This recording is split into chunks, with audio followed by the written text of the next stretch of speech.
keluhan dari para pengungsi.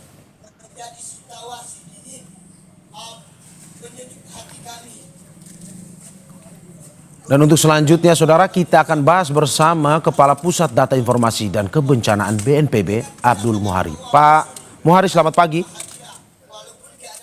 Selamat pagi, Terima Mas. kasih Pak sudah bergabung bersama saya Mario Sarong di studio Pak di Breaking News Kompas TV terkait dengan Pagi, bencana di Mario. wilayah Sumatera bagian utara. Selamat pagi Pak. Pak, ini kita ingin terus mengupdate dan mengupdate terkait dengan hingga saat ini jumlah korban yang dirilis atau sudah dikumpulkan oleh BNPB ada berapa Pak yang bisa diinformasikan kepada kita? Ya, setiap hari kita melakukan cut off data di pukul 16.00, Mas Mario.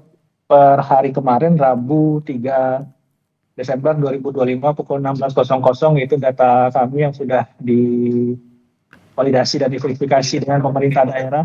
Itu meninggal dunia ada 770 dan yang hilang itu masih sekitar 400-an. Nah, kenapa yang hilang ini juga masih tetap dinamis? Karena seiring dengan pembukaan jalan di akses-akses yang sudah mulai bisa pulih kami tembus, itu ketika kemudian tim di lapangan bisa berdialog dan bertanya kepada masyarakat, berkomunikasi dengan masyarakat, kemudian bertambah lagi laporan-laporan tentang sanak keluarga yang belum diketahui. Nah, ini akan tetap terus kita update.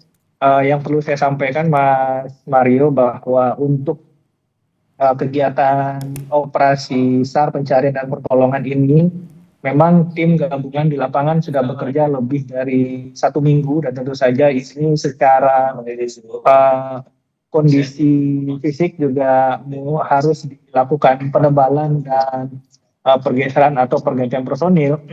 Saya mengabarkan untuk Aceh misalkan, itu dari personil TNI yang sudah dideploy dari awal di 19 kabupaten kota, itu ada 1.250 personil. Nah, 2 hari yang lalu ini sudah dilakukan penebalan. Penebalan ini artinya bisa penambahan, bisa pergantian.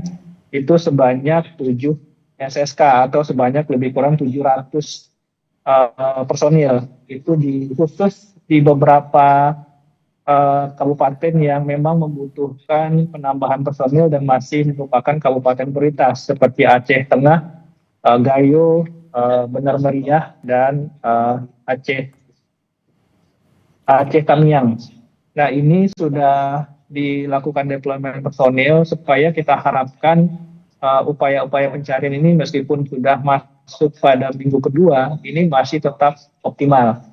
Di samping itu juga tentu saja personil-personil ini di samping melakukan dukungan pencarian dan pertolongan, juga melakukan dukungan pemulihan sektor fisik, seperti pembukaan akses jalan, pembersihan akses-akses yang mungkin masih tertimbun material banjir dan longsoran saat ini.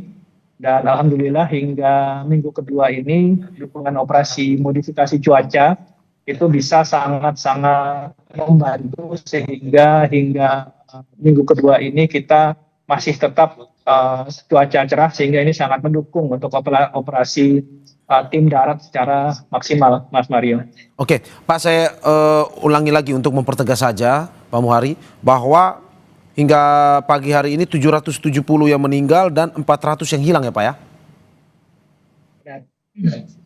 Oke, karena ada pemberitaan melalui situs BNPB yang saya kutip ini ada 810 jiwa yang meninggal dan hilangnya sebanyak 612.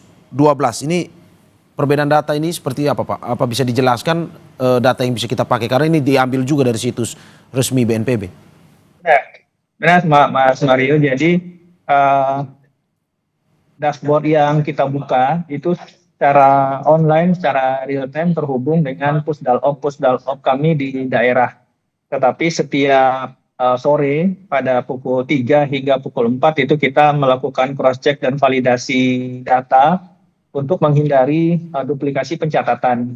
Nah, ada beberapa kali karena sistemnya dibuat secara langsung, jadi kontrol validasi data kemudian harus tetap kita lakukan secara manual, sehingga data yang resmi kami rilis adalah data yang kita sampaikan pada saat preskon setiap hari pukul 5 sore, Mas Mario. Oke. Nah, ini kemudian memang di data dashboard kita ini berjalan malam hingga pagi, dia akan dinamis lagi karena sudah menerima data dari Pusdalop BNPB di kabupaten kota. Tetapi tetap nanti fungsi kontrol datanya kita akan cross check lagi identitas, nama dan seterusnya untuk kita sampaikan secara